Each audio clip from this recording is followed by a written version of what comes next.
Deuxième partie en français. Bienvenue Québec, Canada et les Autochtones. Surtout les Autochtones. Je jure de dire juste la vérité, rien que la vérité. Encore là, c'est ma vérité. Faites vos recherches, s'il vous plaît. Ne vous fiez pas à moi. Alors, suis-je un avocat? Non. Je le répéterai toujours. Est-ce que je vous donne des conseils juridiques? Non! Allez voir un avocat qui a fait un serment d'office à la couronne ou au franc-maçon. Allez le domaine. Moi, je ne suis pas ceci. Je suis un homme libre et éclairé, souverain, qui partage sa connaissance, puis vous faites vos recherches. Ça s'arrête là. Je suis pas en train de vous conseiller. Non, je suis pas payé. OK? Donc, c'est clair. Le Québec, la Nouvelle-France, était éventuellement française. Il y a eu des Irlandais, des Écossais, des Allemands, des Anglais. Et aujourd'hui, ça a toujours été une terre d'accueil. Mais cette terre d'accueil, nous allons voir aujourd'hui qui est le bénéficiaire. Et c'est un fait, chers Québécois, chers Canadiens, vous devez vous le rentrer dans la tête. Les seuls et uniques bénéficiaires de la terre, propriétaire, originelle et Odin, Thor et Loki.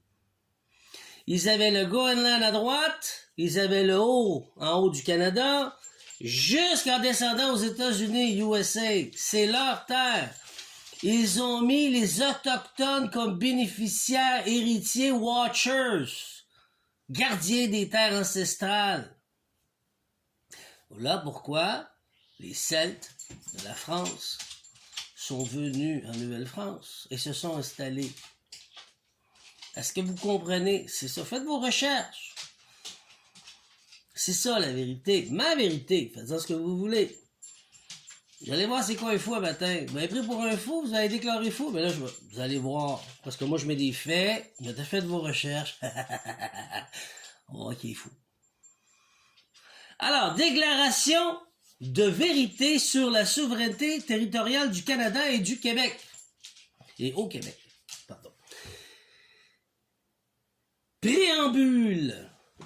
Nous, êtres humains, libres et souverains, affirmons que la vérité juridique et historique concernant la souveraineté territoriale au sein du territoire communément appelé le Canada et Québec doit être reconnue et respectée. OK? Cette déclaration vise à clarifier le statut réel des entités gouvernementales et à réaffirmer le droit des peuples autochtones sur leur terre ancestrale. Je viens de vous le dire, qu'est-ce qui s'est passé dans la ligne de temps. Mon ancêtre est le bison blanc, il vous le dit.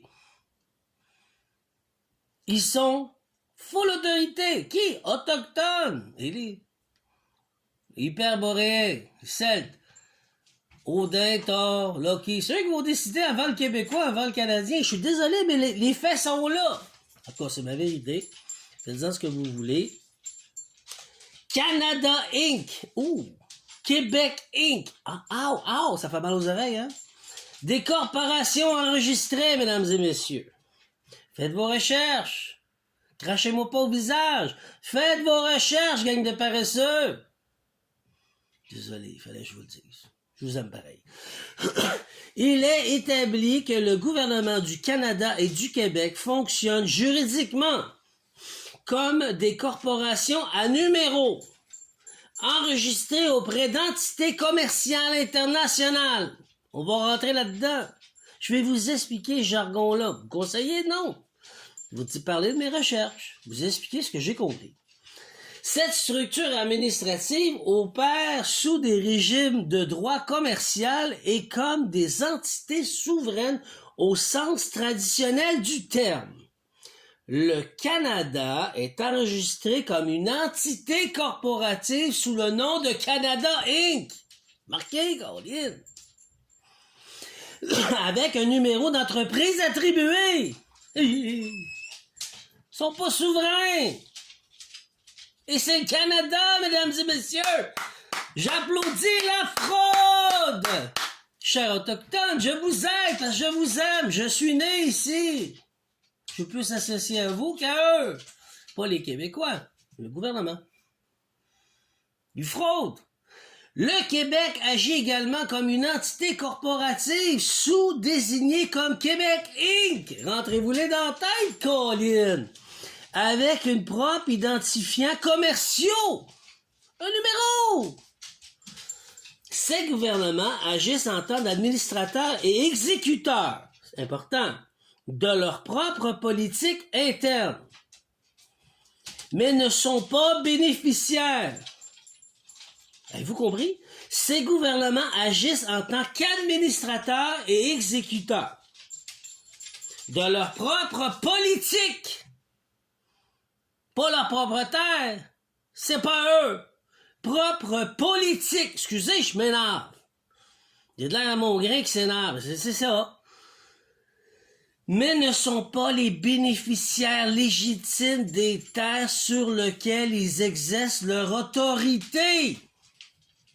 Mesdames et messieurs, faites vos recherches. Ne me croyez pas, mais moi je vous ai revendiqué ma vérité que j'ai trouvée. Je l'ai proclamée. La vérité est là. Tu veux devenir Québec libre? Comment? Ta terre t'appartient pas, Chris. Elle appartient aux Autochtones. Il faut qu'eux y accèdent. Ils sont bénéficiaires. Je t'ai expliqué c'était quoi les termes juridiques tantôt. Je t'ai pas donné de conseil, je t'ai pas donné de cours, je t'ai juste dit qu'est-ce que j'ai compris. Bon. Souveraineté autochtone, origine et légitime. Attache ta tuque. Les terres du territoire canadien sont historiquement et juridiquement la propriété des nations autochtones. Y a rien à faire, c'est à eux, Chris. Odin, il a dit, c'est eux. Les bénéficiaires. Tic-tac, tic-tac, le go! La vérité est là! Qui n'ont jamais cédé leur souveraineté de manière universelle ou volontaire. Jamais les Autochtones l'ont fait. Plusieurs nations n'ont signé aucun traité de sécession. Ils n'ont jamais voulu. Et celles qui l'ont fait l'ont souvent fait sous contrainte ou dans une condition inéquitable. Hein? L'extermination, la colonisation, on extermine. Selon la Déclaration des Nations Unies sur le droit des peuples autochtones, les peuples autochtones ont le droit de posséder, contrôler et gérer leurs terres. Exécuter, administrer, ça veut dire ça. Hey!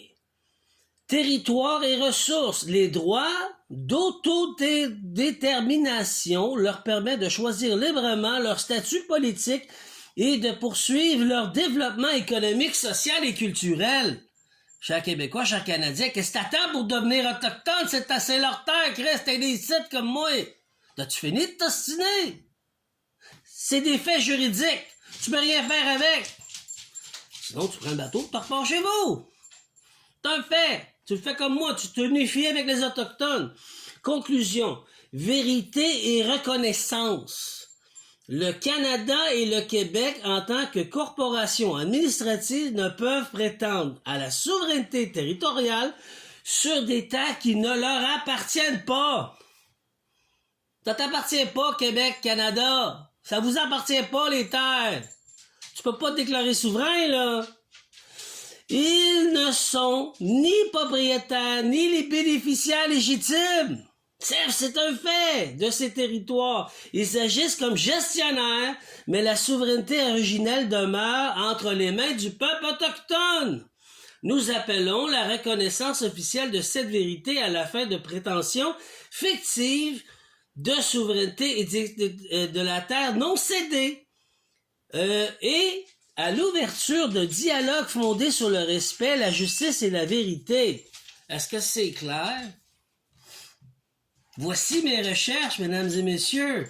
C'est pour ça que moi, je me marie aux Autochtones.